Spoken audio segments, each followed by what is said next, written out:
Chers amis, c'est une joie pour moi d'être avec vous aujourd'hui et c'est un privilège de partager la parole de Dieu.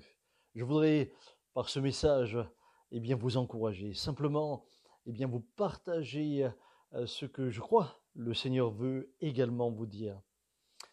Il y a une année, un peu plus que cela, au mois de janvier, le premier de l'an, nous avons toujours un culte de célébration ici à Mulhouse.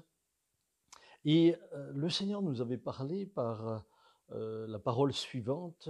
Il nous disait que nous étions comme le peuple d'Israël qui sort d'Égypte et nous allions passer par la mer. Ce sera un temps particulier, un temps d'épreuve, mais qui nous conduira vers quelque chose de nouveau.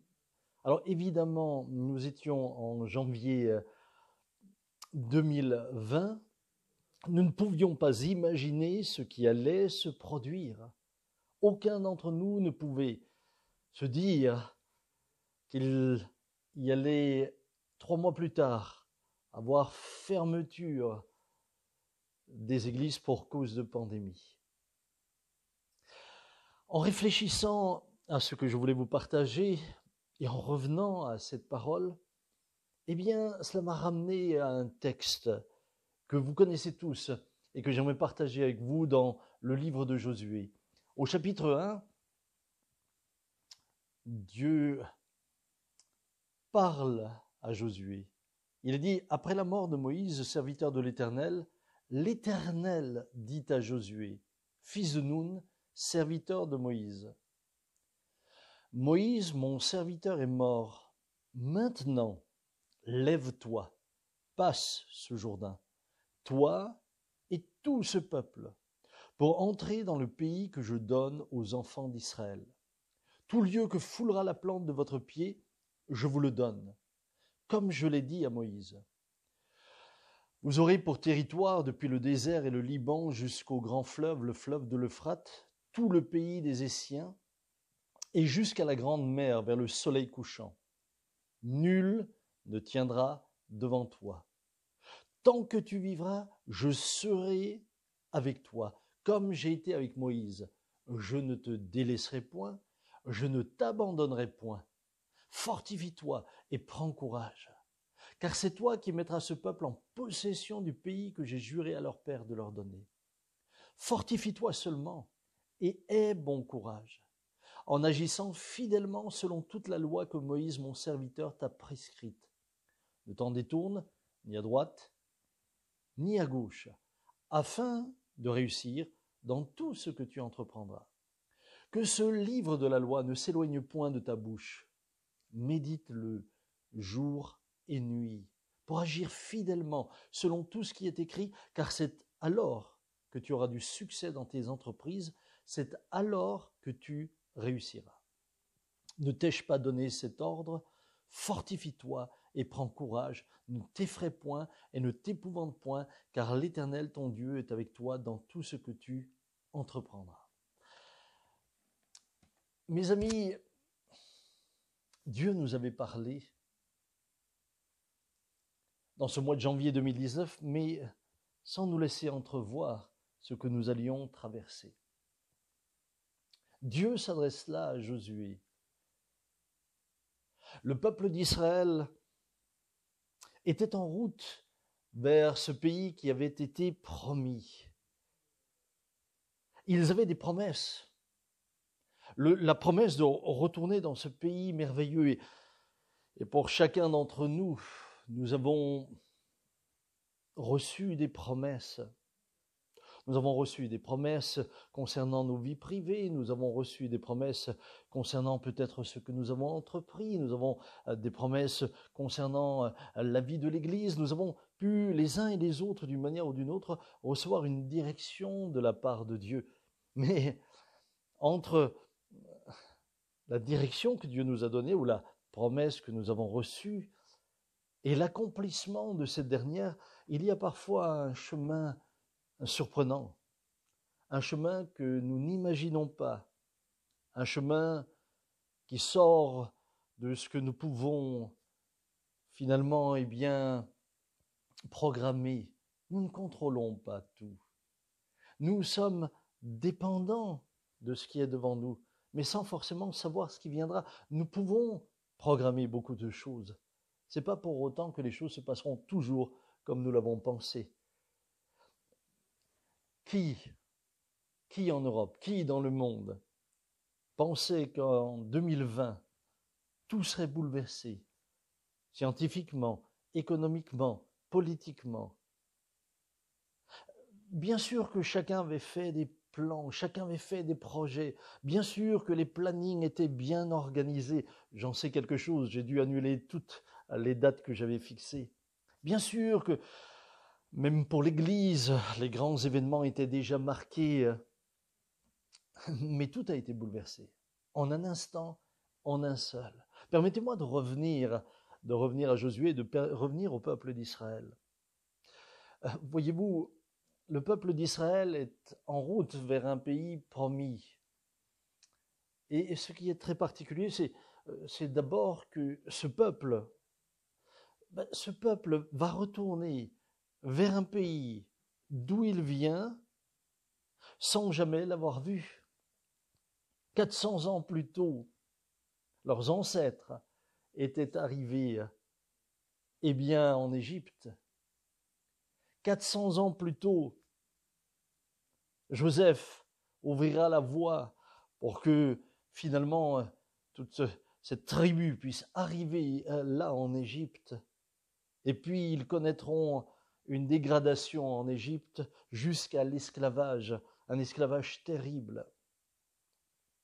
Les voilà maintenant en route à nouveau vers le pays promis, vers Canaan. Pour la plupart d'entre eux, finalement, ils ne l'avaient jamais vu. Et ce n'est même pas pour la plupart, c'est pour tous. 400 ans plus tard, plusieurs générations plus tard, on avait pu, par le biais de ce qui avait été raconté, dire à quoi ressemblait le pays finalement duquel était venu Joseph, mais personne ne pouvait imaginer ce qu'il était. Mais il y avait une promesse. Et cette promesse avait été donnée bien plus tôt, déjà à Abraham. Cette promesse continuait pour le peuple. Dieu a des promesses pour l'Église et elles s'accompliront certainement, peu importe les circonstances. Mes amis, nous sommes dans des circonstances particulières et pour nous ici, nous avons passé une année 2020 extrêmement difficile puisque nous avons eu 32 de nos frères et sœurs qui sont décédés. Nous avons connu un rouleau compresseur médiatique terrible avec une pression que je ne peux pas même vous traduire avec des mots, mais des pressions qui donnaient lieu à parfois, je dois vous le confesser, des angoisses. Et puis j'ai connu moi-même la maladie. J'ai été tout d'abord terrassé par ce virus très rapidement. Et puis, alors que nous venions de vivre une semaine de jeûne et de prière extraordinaire, peut-être que certains d'entre vous étaient là, j'ai connu ensuite l'hôpital et ce sentiment de m'éteindre.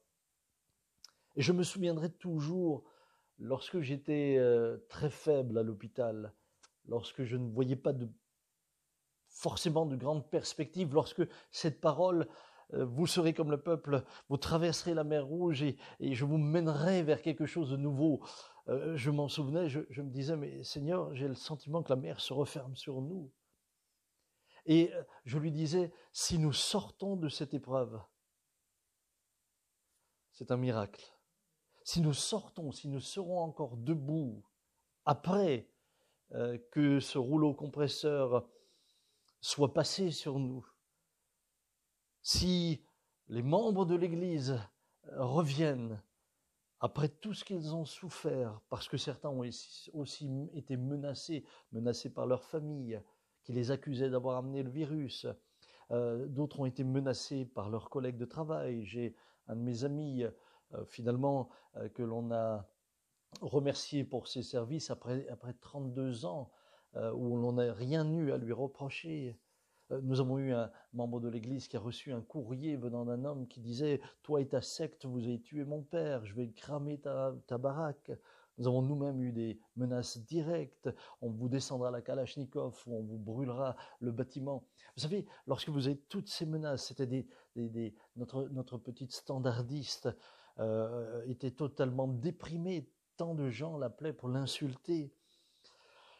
En même temps, chaque jour, je recevais des nouvelles de personnes qui finalement décédaient. Il m'est arrivé un jour où nous avons eu 3 frères qui sont morts dans le même jour. Il y avait là des amis. Je me disais, mais Seigneur, nous n'en sortirons jamais. Jamais.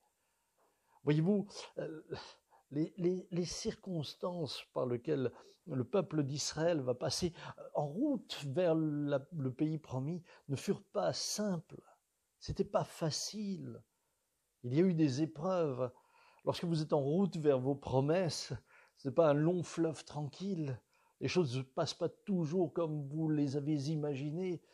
Et il y a parfois de quoi perdre courage. Il y a parfois de quoi y perdre sa force. De surcroît, remettons toutes choses dans leur contexte. Dieu parle à Josué et Dieu lui dit, mais c'est toi qui maintenant va entrer et qui va amener le peuple. En d'autres termes, permettez-moi de dire, c'est Dieu qui a choisi qui allait l'amener, c'est Dieu qui a choisi son leader. Je vais juste faire là une parenthèse, nous sommes dans une société où on pense toujours que tout le monde a reçu l'onction pour diriger, mais non, encore aujourd'hui, j'aimerais vous dire, avoir un bon pasteur, ou avoir une bonne équipe pastorale, ou avoir de bons leaders, c'est une bénédiction de Dieu, c'est un cadeau de Dieu, c'est un cadeau que Dieu donne. Les 5 ministères sont donnés à l'Église pour son équipement, pour qu'elle devienne plus forte. Les 5 ministères sont des dons de Dieu et personne ne peut s'inspirer ministère si ce n'est pas Dieu qui l'a appelé, si ce n'est pas Dieu qui lui donne l'onction. Mais voilà que ce peuple qui vient de traverser 40 ans dans ce désert, par sa faute, est devant l'étape ultime, ce qu'il rêve depuis tant de temps. Il y a toute une génération qui est morte dans le désert sans le voir, cette génération qui avait péché, cette génération qui s'était rebellée, cette génération qui, au lieu de croire, avait douté.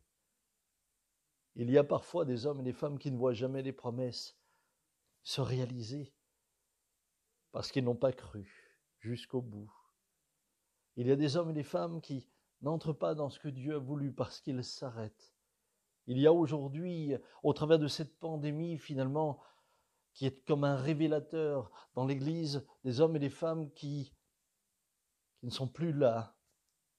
Certains se sont éloignés de la foi, d'autres terrassés par la peur. Et comprenez bien, je ne juge personne, je sais ce que c'est, j'ai passé par là.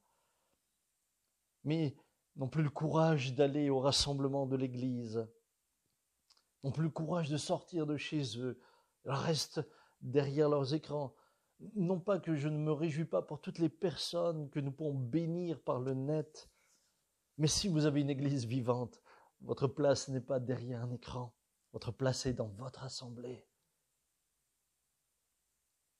Il y avait là une réalité encore différente, c'est que celui qui les avait conduits, vous savez, celui qui avait été là depuis le commencement, Moïse, il est dit là, Moïse, mon serviteur, est mort. Moïse, mon serviteur, est mort. Un jour, ils ont vu Moïse partir et c'est Dieu qui va leur annoncer la mort de Moïse. Il est même dit que Dieu va prendre le temps de l'inhumer, de l'enterrer. Voilà que tout d'un coup, le peuple est face à quelque chose de terrible. Celui qui les a conduits, celui sur lequel ils voyaient l'onction, celui qui avait été investi d'une mission, celui qui finalement avait été appelé par Dieu, celui qui s'était dressé devant Pharaon, celui qui avait appelé les plaies à venir, et les plaies sont venues. Il n'est plus là. il n'est plus là. Il a disparu, celui qui a frappé le rocher et l'eau en a jailli. Il a disparu, celui qui a rendu les eaux de Mara douces. Il n'est plus présent. Le repère, celui qui rassurait, il n'est plus là. Ce peuple n'a plus ce conducteur, cet homme de Dieu. Ce peuple est une génération qui sort d'un désert éprouvé.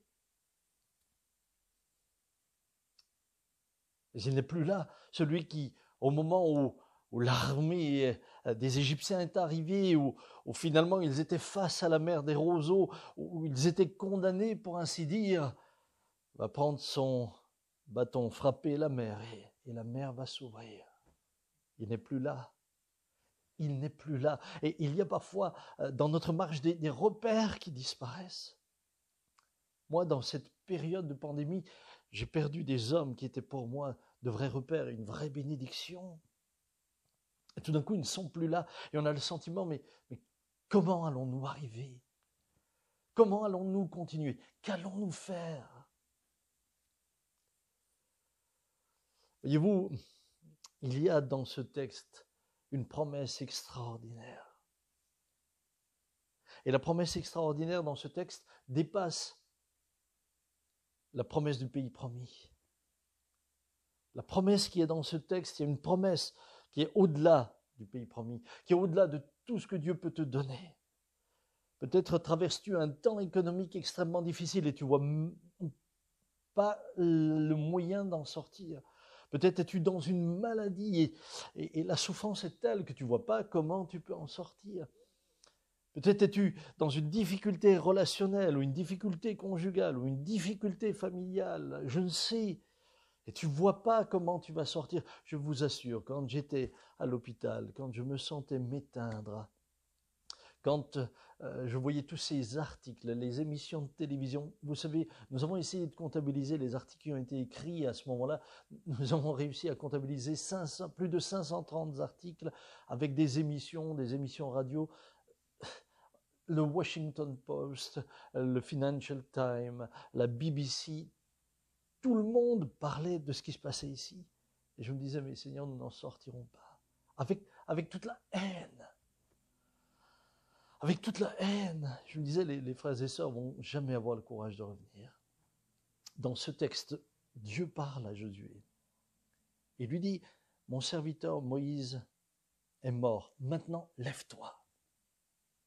Lève-toi, Josué, lève-toi. Passe ce Jourdain, toi et tout ce peuple, pour entrer dans le pays que je donne aux enfants d'Israël. Pour entrer. Tu es appelé à entrer. Frères et sœurs, vous êtes appelés à entrer dans ce que Dieu vous promet. En tant que personne, en tant que couple, en tant que famille, mais également en tant qu'Église. Vous allez entrer dans des choses nouvelles, dans des choses peut-être différentes d'avant. Et le temps viendra où nous bénirons tous Dieu pour cette période difficile. Mais voilà la promesse. Au-delà de tout lieu que foulera la plante de votre pied, je vous le donne comme je l'ai dit à Moïse. Au-delà de vous aurez pour territoire depuis le désert et le Liban jusqu'au grand fleuve, le fleuve de l'Euphrate. Au-delà de nul ne tiendra devant toi quand tu vivras. Voilà la promesse fondamentale. Je serai avec toi comme j'ai été avec Moïse. Je ne te délaisserai point, je ne t'abandonnerai point. Chers amis, la vraie promesse, c'est qu'il assurait à Josué sa présence. Et la vraie promesse que nous avons, c'est que le Seigneur nous assure sa présence. Voici, je suis avec vous tous les jours jusqu'à la fin du monde. Ce sont les paroles qu'il a dites à ses disciples avant de partir. Voici, je suis avec vous tous les jours jusqu'à la fin du monde. Voici, je suis avec vous. Bien-aimés, finalement, ce qui doit être notre focus, ce n'est pas ce que nous allons atteindre. Ce n'est pas seulement ce pays. Ce n'est pas ce qu'il pourrait nous donner. La promesse fondamentale, c'est « Voici, je suis avec toi comme j'étais avec Moïse ». Pourquoi est-ce la promesse fondamentale? Parce que de sa présence dépend tout le reste. De sa présence dépend tout le reste. Et cette promesse, elle est vraie pour chacun d'entre nous. Cette promesse ne s'adresse pas seulement à un leader comme Josué. Cette promesse, chaque disciple l'a reçue. Voici, je suis avec toi tous les jours jusqu'à la fin du monde. Mon frère, ma sœur, dans ces temps extrêmement difficiles, où Dieu a parlé à mon cœur, où Dieu m'a amené dans une profonde repentance sur différents points,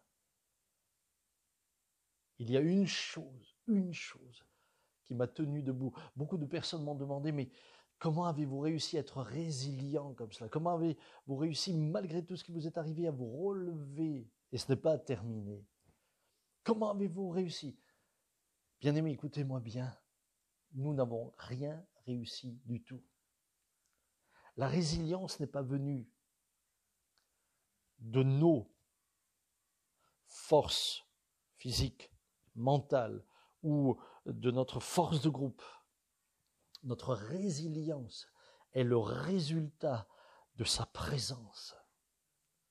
Et où que vous soyez aujourd'hui, quelle que soit votre situation, et je m'adresse là aussi à l'Église, aux disciples, votre résilience en tant qu'Église, et donc en tant que disciple, puisque l'Église est l'ensemble des disciples, votre résilience vous vient de cette promesse, sa présence. Quelle que soit votre situation, sa présence. Et c'est sur la base de sa présence que l'Éternel pourra lui dire « Fortifie-toi et prends courage. Ne t'effraie point et ne t'épouvante point, car l'Éternel, ton Dieu, est avec toi dans tout ce que tu entreprendras. Fortifie-toi et prends courage. » Le courage, c'est notre capacité d'agir quand tout est contraire. Le courage, c'est la capacité de continuer quand tout nous dit de nous arrêter.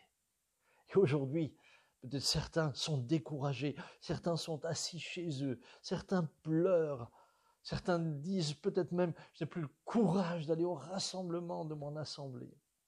Je n'ai plus le courage de rejoindre les saints pour louer le Seigneur. Je n'ai plus le courage de témoigner. Je n'ai plus le courage de parler de Christ. Je n'ai plus le courage de mener la vie que je dois mener selon la parole. » Le Seigneur te dit, je suis avec toi. Je suis avec tous mes disciples. Mais que ce livre de la loi ne s'éloigne point de ta bouche, médite-le jour et nuit. Il y a un mais. Frères et sœurs, il y a une promesse, je suis avec toi. Je vais conclure par cela. La question qui se pose à chacun d'entre nous, peut-il être avec nous? Peut-il être avec moi? Ai-je la vie qui l'honore? Le Saint-Esprit en moi se réjouit-il? Ou ma vie attriste-t-elle le Saint-Esprit? C'est une question que je vous laisse. Parce que tout dépend de sa présence. Tout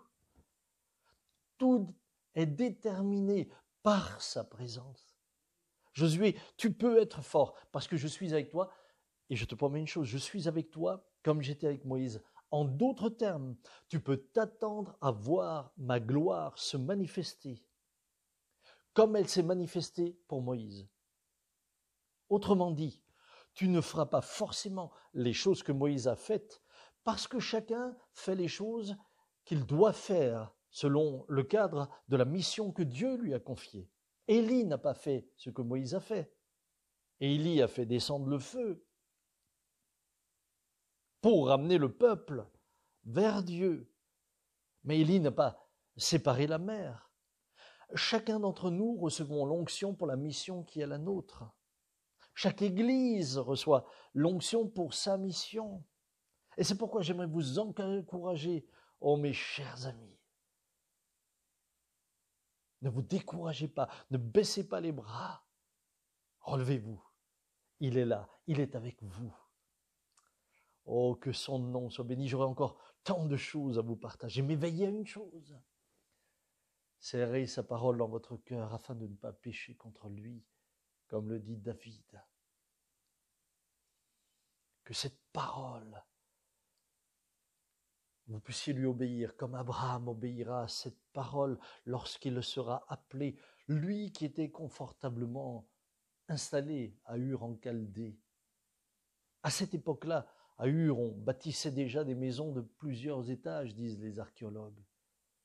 Lui qui finalement avait une sécurité charnelle, ne va pas se laisser retenir par cette dernière. Non, il entend celui qu'il reconnaît comme Dieu. Il quitte tout pour habiter sous des tentes. Il ne maîtrise rien et pourtant il n'a jamais été autant en sécurité que dans la volonté de Dieu. Vous savez, il y a des moments où on a le sentiment de tout maîtriser, on a tout planifié. On a tout planifié, tout est organisé. Tout est organisé, nous avions tout organisé. Et puis la pandémie est arrivée. Et soudain, même les choses les plus simples, les rassemblements d'église, les groupes de maisons, le rythme normal de l'église, tout s'est arrêté. Et là, comment allons-nous continuer? Je ne me suis jamais senti plus en sécurité que maintenant, où je suis plus que jamais encore, dépendant non plus de ce que nous organisons, mais de sa présence. Et je sais, Seigneur, tu es là. Voyez-vous, au moment où j'enregistre ce message, il y a 2 jours de là, le journal L'Alsace mettait l'église à la une, sur la première page. Nous avons fait la une de la première page et toute la dernière page, avec un article extrêmement positif et encourageant. Mes amis, au mois de mars l'année dernière, je ne pouvais même pas rêver de cela. Tant nous étions attaqués, nous étions coupables, on nous malmenait. Une année plus tard,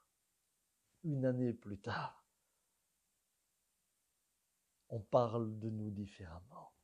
Une année plus tard, le Seigneur nous justifie. Nous ne pouvions pas nous justifier, lui l'a fait.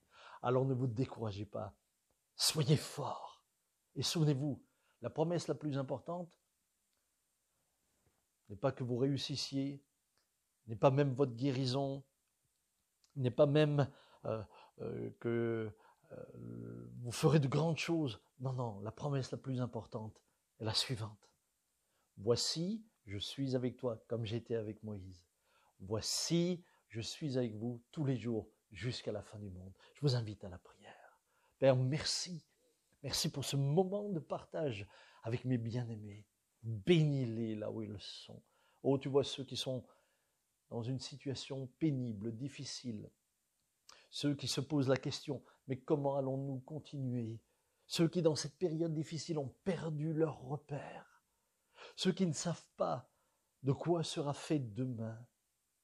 Tu vois l'Église elle-même, Seigneur, avec un grand E, ébranlée par tous les changements. Tu vois le nombre d'églises qui n'ont plus pu se réunir depuis une année.